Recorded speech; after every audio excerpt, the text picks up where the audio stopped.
喺影片正式開始之前，不妨大家訂閱一下小弟嘅頻道，聽完鍾意嘅俾個 like 或者 comment 一齊討論下，多謝大家嘅支持。逆風談笑風生，2026年走進夜冷，睇經濟。夜冷呢個詞語對老一輩香港人嚟講，可能帶住一種懷舊嘅味道，但對年輕一代嚟講，可能只係一個比較模糊嘅概念。但其實夜冷背後嘅歷史，正正反映咗香港作為轉口港同國際城市一路以來文化交融嘅軌跡。要講夜冷，首先就要由呢個詞嘅來源講起。夜冷呢個詞其實唔係粵語本身嘅詞彙，而係源自葡萄牙語嘅利撈，意思就係拍賣，英文即係 auction。呢個詞隨住以前葡萄牙商船同貿易路線慢慢傳入東南亞同中國沿海地區，最初傳到福建廈門，當地閩南語將佢音譯成利靚，之後再傳到粵東汕頭一帶，潮汕話再將個讀音變成內靚，最後傳到廣州同香港，粵語就慢慢將佢變成今日我哋所講嘅夜冷。一方面保留咗外來語原本嘅音感，另一方面又多咗一種好香港本土嘅味道。由呢度其實已經睇得出，夜冷本身就係跨國貿易同經濟活動之下產生嘅一種文化。咁所以夜冷市場嘅興衰，自然都可以話係宏觀經濟嘅一個縮影。以前香港夜冷市場好蓬勃，船務公司賣唔出嘅貨，百貨公司用完嘅陳列品，酒店換出嚟嘅舊家私，以至破產商號剩低嘅存貨，全部都有機會流入夜冷鋪，再用低價拍賣或者散貨嘅形式賣出去。對普通市民嚟講，夜冷鋪就好似一個尋寶嘅地方，但對商家嚟講，夜冷更加係資金周轉同清理庫存嘅重要渠道。不過去到今日，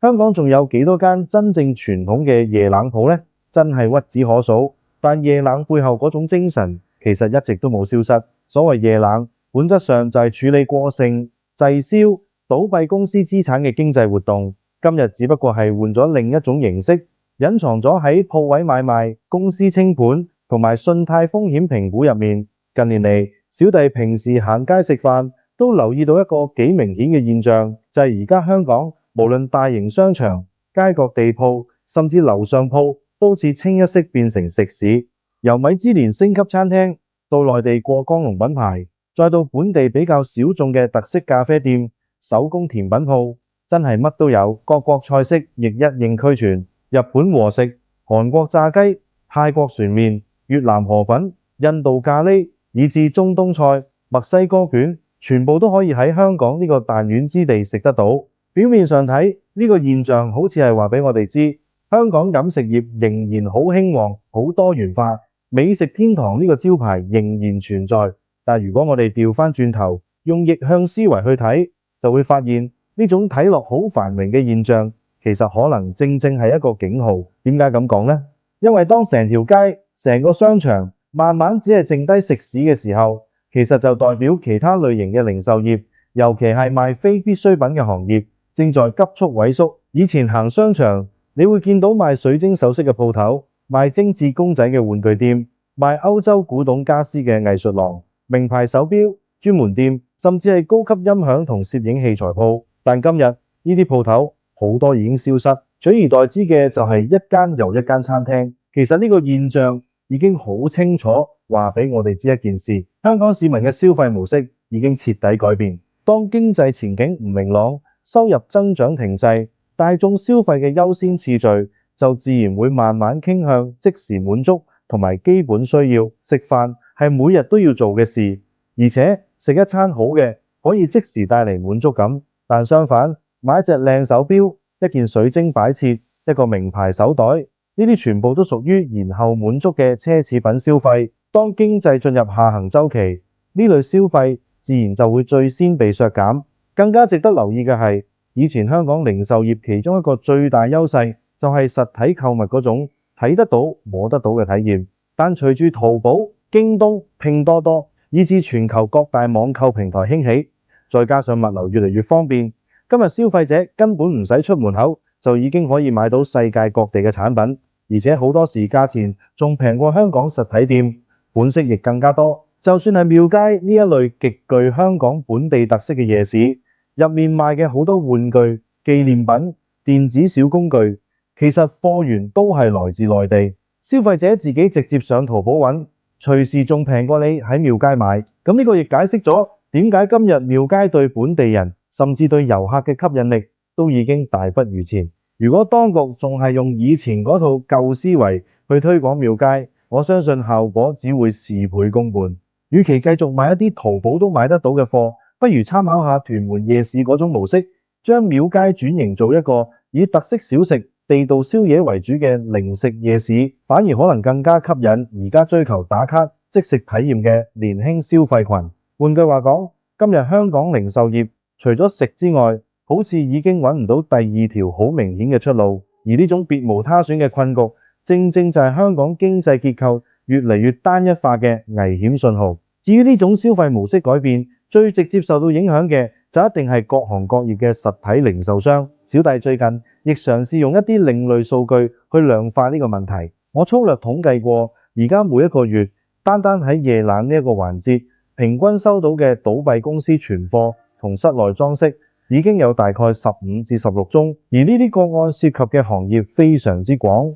由寫字樓辦公家私、玩具公司存貨、精品店裝飾、鐘錶公司陳列品、手袋皮具到珠寶首飾，甚至大型冷藏雪櫃同冷凍食品公司嘅設備都有。而呢個數字仲未包括一啲公司直接將貨低價轉讓俾同行，根本冇經過夜冷渠道處理嘅個案，所以實際情況可能比表面數字更加嚴重。呢個現象其實好清楚反映香港零售業、進出口貿易以至一部分相關服務業正處於一個比較深度嘅收縮週期，而呢個已經唔再係單一行業嘅問題，而係成條經濟鏈開始出現斷裂。對於我哋從事信貸審批、財務風險管理嘅行家嚟講，呢個絕對係一個非常重要嘅警號。以前我哋審批一筆貸款或者評估一個客戶嘅信貸風險，通常都係集中睇佢個人嘅入息證明，例如有冇3個月糧單、稅單、銀行月結單，再查埋佢嘅信貸報告評分，即係 TU， 大概就可以作出決定。但今時今日，如果仲係用呢一種一本天書睇到老嘅方法，其實已經遠遠唔夠，甚至可以話相當危險。點解呢？因為而家嘅風險唔單止在於一個人今日有冇能力還錢，更加重要嘅係佢所屬嘅行業同埋佢間公司未來嘅經營前景。大家試諗下，如果一位申請人任職嘅公司正正就係一啲每個月都有機會要夜冷清盤嘅行業，例如傳統珠寶零售商、專門賣奢侈品嘅進口公司，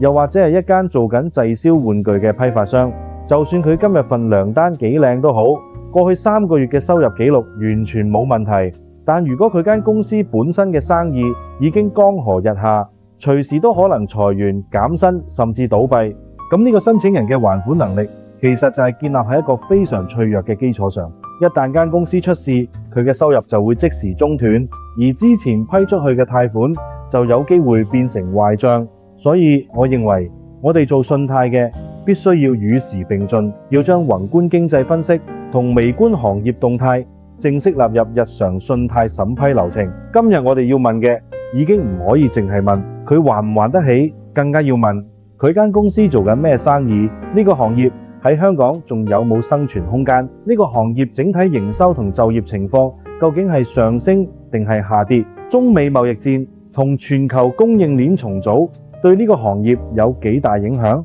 其實呢啲問題嘅答案好多時比一份糧單更能夠反映真正嘅信貸風險。有人可能會問：義峰，你咁樣講咪即係叫我哋唔好借錢俾某啲行業嘅人？咁樣咪好難做？的確，如果將行業風險納入審批，肯定會增加審批難度，亦有機會令部分客戶流失。但同真正出現壞賬之後嘅損失相比，我認為呢個係必要嘅代價。更加重要嘅係，危機入面永遠都有轉機。對信貸行業嘅高層決策者嚟講，而家反而係一個重新審視公司定位、調整風險策略嘅好時機。例如，我哋可以考慮針對一啲仍然處於增長階段嘅行業，好似醫療保健、物流配送、創科相關行業嘅從業員，提供更加合適嘅貸款方案，亦可以開發更多針對中小企資金周轉嘅應急貸款產品，幫企業渡過難關，同時做好風險對沖。除此之外，我哋亦可以加強同夜冷商、清盤師、商鋪經紀之間嘅合作，因為佢哋手上嘅數據其實係非常之有價值嘅領先指標。透過呢啲數據，我哋可以更加早知道邊一啲行業、邊一類公司可能即將出現問題，咁我哋就可以早一步調整信貸額度同埋風險政策。香港一直以嚟都係喺危機同困局入面成長，由6·7暴動、股災、金融風暴、沙士，到近10年嘅社會運動同新冠疫情，每一次香港經歷重大衝擊之後，都能夠重新企穩，甚至變得更加強。但大家要明白，所謂香港嘅韌性並唔係自動出現，而係需要我哋每一個人，尤其係掌握資金配置嘅金融從業員，有足夠敏銳嘅觸覺、靈活嘅應變能力，同埋敢於打破常規嘅勇氣。唔同時期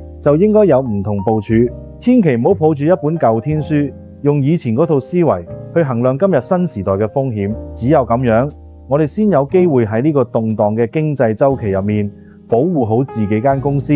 同時亦保護好每一位客戶嘅長遠利益。總括嚟講，2026年嘅香港夜冷市場變得活躍，唔單止係一個普通商業現象，更加似係一面鏡，一面反映香港真實經濟狀況嘅鏡。佢提醒緊我哋，消費模式嘅巨變、網購帶嚟嘅衝擊，同埋地緣政治嘅不確定性，正以前所未有嘅速度重新塑造香港嘅經濟面貌。面對呢個新局面，與其怨天尤人，不如積極應變。信貸行業係咁，零售業係咁，香港整體經濟轉型一樣係咁。食固然可以暫時滿足我哋嘅口腹之欲，但真正值得我哋去諗嘅係，除咗食之外，香港仲可以靠啲咩去維持自己嘅競爭力？呢個問題，我相信值得每一個香港人深思。夜冷嘅燈光可能比較昏暗，但好多時正正喺昏暗之中，我哋先至更加睇得清前面條路究竟應該點行。今次就到呢度，